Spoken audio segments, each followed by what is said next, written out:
Hello, I'm E.R. Vogel, local poet and fellow overthinker, and today I would like to welcome you to Inspiring Instincts, and we're going to talk about characters. Last time we talked about settings, so what is the point of having a place if there's nobody in it? There are a lot of different types of characters you can throw into a story.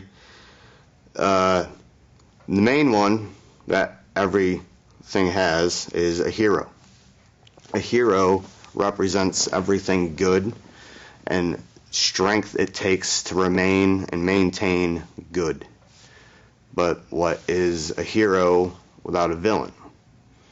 The evil truth to everything, and this will somehow apparently be a timeless struggle. But these people can also have right hands, a friend, a confidant, which is also very important. They need someone to back them up, rise them up, or level them when they need it. A teacher is always an important aspect of what creates and shapes a person in general. It could be what made them the good-hearted soul they are, or what turned them into the evil bastard they are trying so hard to run the world as. And then sometimes it's just good to have a comic relief. It just makes things silly. And then there has to be a counterpoint to that, of course. The straight man, the one who keeps everything grounded. And those two are in also another timeless struggle of how to stay real while also enjoy things. And then, always, the love interest. Who doesn't love love? It's always good to feel cared for, and it shows how human these characters are because everyone knows what love is. Sometimes you can throw a third wheel in there and just to wedge things up, but that's like a sad version of comic relief. And then there is pets. They have a whole lesson on their own of what it means to be a character, to be a person. And a great example of this is Neil Hilborn, great poet, for Henry, who was just gone. Henry was my pet rat, and he died last night in my hands. He was 3 years old, which is way longer than an albino rat is supposed to live. To be honest, he wasn't a very smart animal. But he was so sweet, and now I wonder if intelligence has anything to do with leading a good life. He had been sick for a few months, and every 12 hours I had to apply antiseptic and lotion to both his back feet. By the end, they didn't really work anymore. So he would just drag his feet behind him in a way so cute and sad that I started calling him my little sea lion. When he died, it was somehow a surprise. You wouldn't think that when your rat is older than dirt and has been sick for months, you'd be sort of prepared. After I laid out the towel and mixed the solution, I picked him up and noticed his breathing was so slow. I lay down with him on the towel where we'd spent the last few months, where I think we finally really completely loved each other. Not like humans do. Humans always want something from you, and he and I would just rather be together than apart.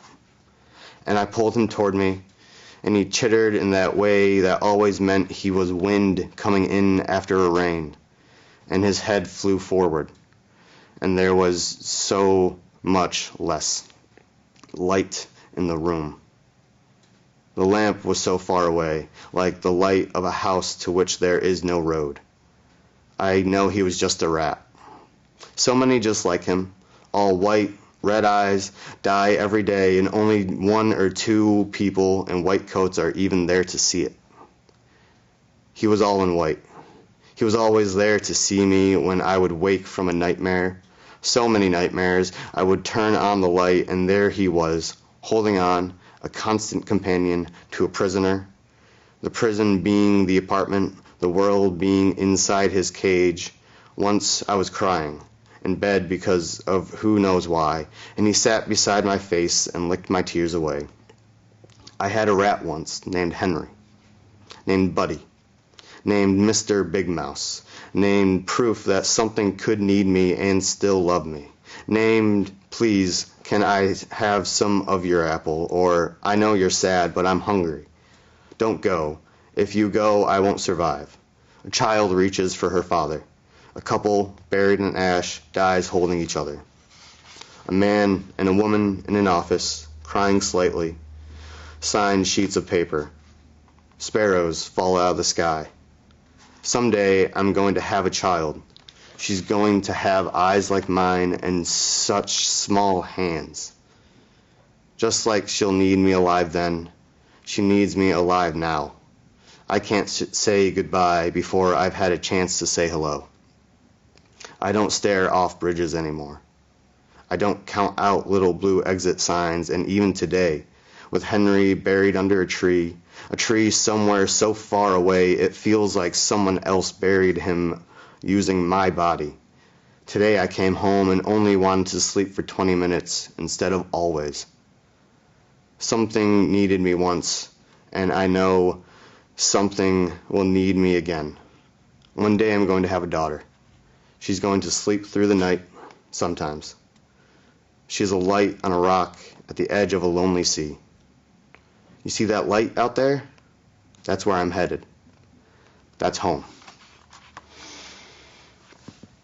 Characters have an importance to our lives. They make any story feel real because it's relatable. I do strongly believe the best stories are the ones that make you forget you are not in it. They express the differences in people, and more importantly, the similarities.